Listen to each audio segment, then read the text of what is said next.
लगता नहीं है दिल मेरा उजड़े दयार में, लगता नहीं है दिल मेरा उजड़े दयार में, किसकी बनी है आलमे न पायदार में।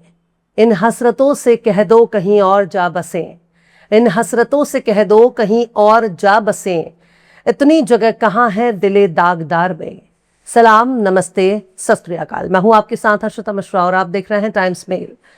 मिडिल ईस्ट में गजब का नजारा देखा जा रहा है। एक तरफ खलीजी ममालिक को अमेरिका और इजराइल के एक एक करतूत की कीमत चुकानी पड़ रही है, तो वहीं अमेरिका अपने ही गुरूर में मस्त है।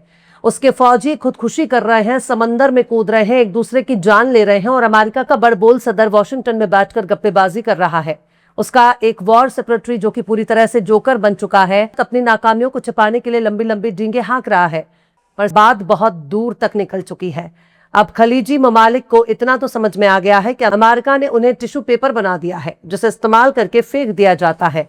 और अब अमेरिका के करतूत का सारा खामियाजा अरब ममालिक उठा रहे हैं, क्योंकि अमेरिका ने जो कुछ अंजाम दिया है, अब उसका बुरा नतीजा अरब देशों को झेलना पड़ रहा है। यानी साफ तौर पर कहा जाए तो अमेरिका से दोस्ती का खामियाजा खाड़ी के अरब ममालिक को भुगतना पड़ रहा है। यानी हमला अमेरिका करता है, पर ईरान का जवाबी हमला अरब के देश झेल रहे हैं। ईरान में घुसकर कत्ल अमेरिका करता है, लेकिन उस कत्ल का किसास खाड़ी के ममालिक चुका रहे हैं। तो आखिर अमेरिका पर कोई भरोसा करे तो कितना करे? जब अमेरिका ही अपने यार दोस्तों की सिक्योरिटी की गारंटी नहीं दे पा रहा, तो खलीजी ममालिक किस पर भरोसा करें? लेकिन बात बहुत दूर तक निकल चुकी है। बात अब 7 समंदर पार पहुंच चुकी है, हजारों मील दूर अमेरिका में पहुंच चुकी है। और अमेरिका की मीडिया ही बता रही है कि ट्रंप बाबू के रवैये से बरसों पुराने खाड़ी के ममालिक अब नाराज हो रहे हैं। वो उससे छिटकते जा रहे हैं।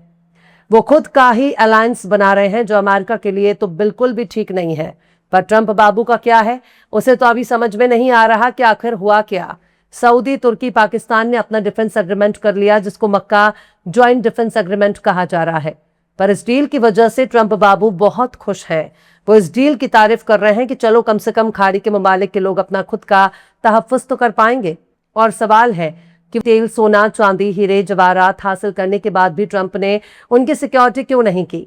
पाकिस्तान, सऊदी, तुर्की ने तो आज अपना डिफेंस डील किया है, लेकिन बरसों से अरब ममालिक में अपनी फौज रखने के बदले सिक्योरिटी की गारंटी कौन दे रहा था? यही अमेरिका दे रहा था। और जब अमेरिका ने ईरान पर हमला किया तो खाड़ी देशों ने अमेरिकी फौज की कार्रवाई को बिल्कुल भी नहीं रोका। पर इससे ना रोकने का अंजाम आज खाड़ी का एक एक मुल्क भुगत रहा है। जिस ओमान पर ईरान ने कोई हमला नहीं किया था, वो ओमान भी ईरान के जवाबी हमले की चपेट में आ चुका है। ईरान अपने जवाबी कार्रवाई के जरिए सीधे सीधे अरब ममालिक को यही चेतावनी दे रहा है कि अगर अपनी खैर चाहते हो तो एक भी अमेरिकी फौज खाड़ी ममालिक में नहीं होनी चाहिए। यही वजह है कि अब अमेरिका अपने ज्यादातर फौजी साजो सामान और तेल भरने वाले जहाजों को इजराइल में कर रहा है।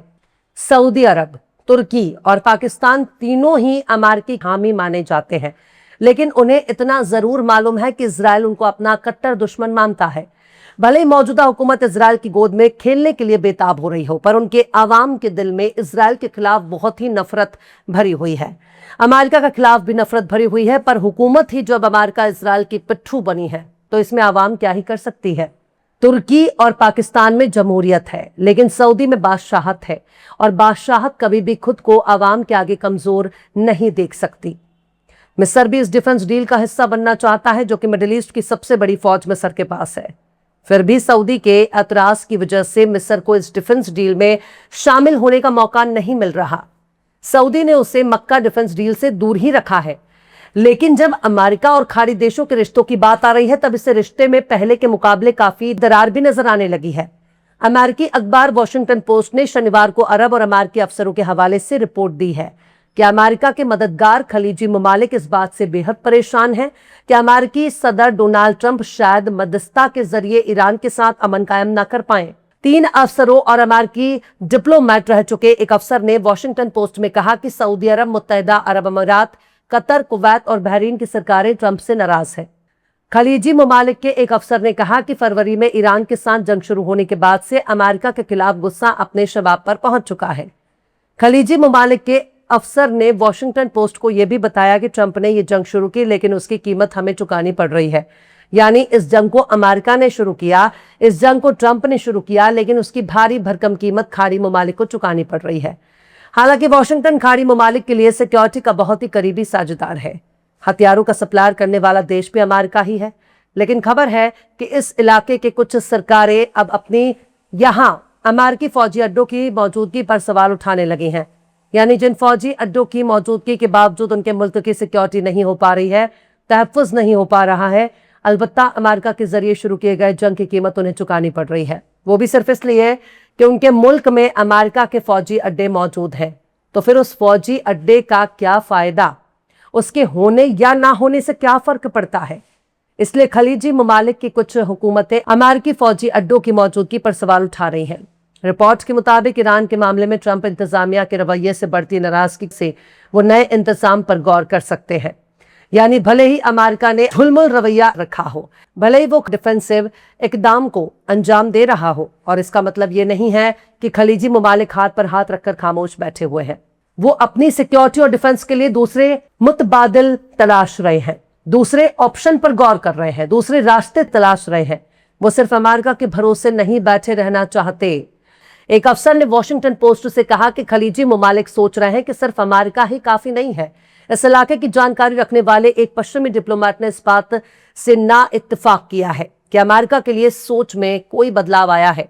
उन्होंने कहा कि जंग शुरू होने से पहले भी अमेरिका फौज का इस इलाके में दिल खोलकर इस्तकबाल नहीं किया जाता था। डिप्लोमेट ने वॉशिंगटन पोस्ट को बताया कि ये एक तरह की जरूरी बुराई जैसा है। अब इसकी जरूरत पर सवाल उठाए जा रहे हैं। यानी पश्चिमी डिप्लोमेट्स का मानना है कि भले ही ये जंग फरवरी में शुरू हुई हो, लेकिन अमेरिकी फौज इस इलाके में जंग शुरू होने से बहुत पहले से ही रह रही है। लेकिन फिर भी अमेरिकी फौजियों की मौजूदगी को अरब ममालिक में अच्छी निगाह से नहीं देखा जाता, और ना ही उसकी फौजी मौजूदगी को अरब ममालिक में इस्तकबाल किया जा रहा था। पर साहब, ये सवाल उठाने का मौका आखिर दिया किसने? ये सवाल उठाने का मौका अमेरिका ने दिया। उसने इजराइल के बहकावे में आकर ईरान पर हमला किया और कहा कि अगर हम ईरान पर हमला ना करते तो ईरान हम पर हमला कर देता, अगर हम ईरान पर हमला ना करते तो ईरान न्यूक्लियर वेपन बना लेता। ये तमाम तरह की खोखली बयानबाजी की बुनियाद पर ट्रंप ने इस जंग को जायज ठहराने की कोशिश की है। पर अमेरिका के ही सिक्योरिटी अफसर ने इस्तीफा देकर दुनिया को जाहिर कर दिया है कि अमेरिका को कोई खतरा ईरान से बिल्कुल नहीं था। अमेरिका ने इजराइल के लिए जंग शुरू की, इजराइल इस जंग से किनारा हो चुका है, पर अमेरिका और अमेरिका के फौजी इस जंग में नुकसान झेल रहे हैं। दूर बैठा इजराइल मंद मंद मुस्कुरा रहा है। ईरान की नजर में अमेरिका और इजराइल उसके बहुत पुराने दुश्मन हैं, लेकिन अरब के ममालिक भी ईरान की नजर में दुश्मन बनते जा रहे हैं।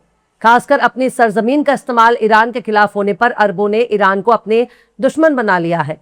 ईरान उनको एक ऐसे गद्दार के तौर पर देख रहा है जो मुंह पर भाई भाई कहते हैं, ईरान को अपना दोस्त और पड़ोसी कहते हैं, फिर भी ईरान के पीठ में खंजर घोंपते हैं। यही वजह है कि अंजाम खाड़ी ममालिक को भुगतना पड़ रहा है। खैर, जब बात 7 समंदर पार पहुंच चुकी है तो मुंह छुपाने की जरूरत ही क्यों है? खलीजी ममालिक को खुलकर अमेरिकी फौज की मुखालिफत करनी चाहिए। जितना जल्द हो सके अमेरिकी फौज को अपने मुल्क से बेदखल करना चाहिए, वरना ऐसा ना हो कि आगे चलकर खलीजी ममालिक को बहुत बड़ा अंजाम भुगतना पड़ेगा। बहरहाल, चलते चलते आखिर में बहादुर शाह जफर ने भी क्या खूब फरमाया है, कांटों को मत निकाल चमन से ओ बागबां, कांटों को मत निकाल चमन से ओ बागबां, ये भी गुलों के साथ पले हैं बहार में।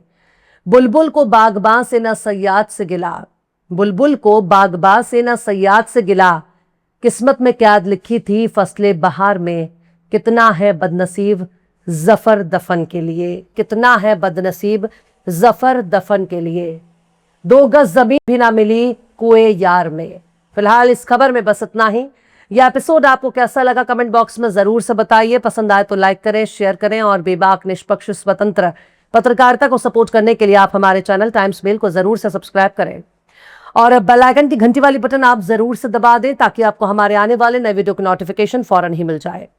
फिर मिलते हैं किसी और वीडियो में एक नई खबर के साथ। हर्षिता मिश्रा को दीजिए इजाजत। जय हिंद।